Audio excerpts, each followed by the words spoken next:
বাঙালি ভাই বহুত গুলা শিলং জেলে আটকা আছে, প্রায় 70-80 জনের মতো এখনো আটকা আছে। তারা মনে করেন যে এমন কোন দিন নাই যে চোখের পানি না ফেলাইতেছে। এই দালাল গুলারে বন্ধ করেন। আমার ছেলে গেছে, আমি কত কষ্ট পেয়েছি আমি জানি, আর বলতে পারবো না।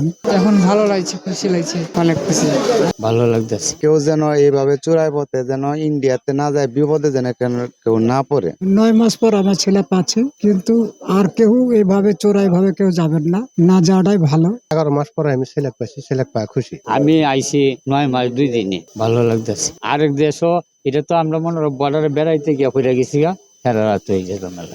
আমরা বাঙালি বহু লোক আসলাম এই জেলো, শিলং জেলো প্রায় 100। আমার ছোট ভাই সেপ্টেম্বর মাসের 27 তারিখে উনি ইন্ডিয়াতে বেড়াইতে গেছিল, যাওয়ার পরে উনি আটকা পড়ছে, পরে জেলে ছিল হলো 11 মাস। তিনি আজকে বাংলাদেশে ফিরে আসছে, তো এই হিসেবে আমার আজকে ভালোই লাগছে, আমার ফ্যামিলির সবাই ভালোই লাগতেছে। তো আমি কই যে কেউ যেন এইভাবে চোরাই পথে যেন ইন্ডিয়াতে না যায়, বিপদে যেন কেউ না পড়ে। তো সবার এই প্রতি আমার এইটাই কথা যে কেউ যেন এইভাবে ইন্ডিয়াতে না যায়। আমার বাড়ি রাজশাহী, আমি রাজশাহী দেখেছিলাম, অনেক খুশি কাজ করার জন্য। বেড়াতে গেছিলাম কি কাজ করার জন্য গেছিলাম।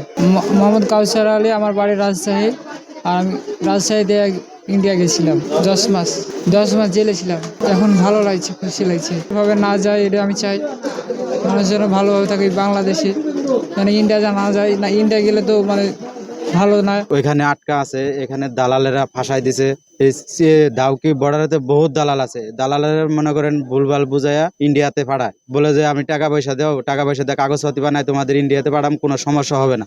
বাঙালি ভাই বহুত গুলা শিলং জেলে আটকা আছে, প্রায় 70-80 জনের মতো এখনো আটকা আছে। তারা মনে করেন যে এমন কোন দিন নাই যে চোখের পানি না ফেলাইতেছে। এই দালাল গুলারে বন্ধ করেন। দাউকি দালাল হইলো আজাদ একটা, দেলোয়ার একটা, সাব্বির একটা, এগুলো হইলো দালাল। এদের বাড়ি এই সিলেট নৌকালারা। আমার কাছ থেকে দালালে ভুলভাল বুঝায় ঢাকা থেকে টাকা নিয়ে এসেছিল। আমরা দুইজনে আসছি, প্রায় 40,000 টাকার মতো নিছে আমাকে দুইজনের কাছ থেকে। হ্যাঁ, বলছিল যে আমি কাগজপাতি সবকিছু বানাই দিব, তোমাদের কোনো প্রবলেম হবে না, তোমরা ভালোভাবে যাইতে পারবা, কাজ করে খাইতে পারবা। মামার দোকান না মামার বাজার, এখানে খাটো করে, ওটা নাম হলো আজাদ। আর দেলোয়ার যে, সে ইন্ডিয়ার ভিতরে থাকে, সে বাংলাদেশ ইন্ডিয়ার ভিতরে থাকে, সে এর কাছে লোক ওর কাছে পাস করে না। আমার কাছে বর্তমানে কোনো নাম্বার টাম্বার নাই না। আমার কাছে পুলিশে যখন মোবাইল আমাদের সিজ করছে, মোবাইল লক করে কম্পিউটার খুলছে, তো নাম্বার সবগুলো নাম্বার চলে গেছে, এখন নাম্বার গুলো আমাদের কাছে নাই। হ্যাঁ, আমরা গার্মেন্টস এর কাজ করি বলে যে গার্মেন্টস এর কাজের জন্য তোমাকে পাঠাইবো, এই কথা বলছে। এদের বাড়ি সিলেটের, এরা সিলেটের নৌকালি স্যার। হ্যাঁ, আমি দীর্ঘদিন 10 মাস 10 দিন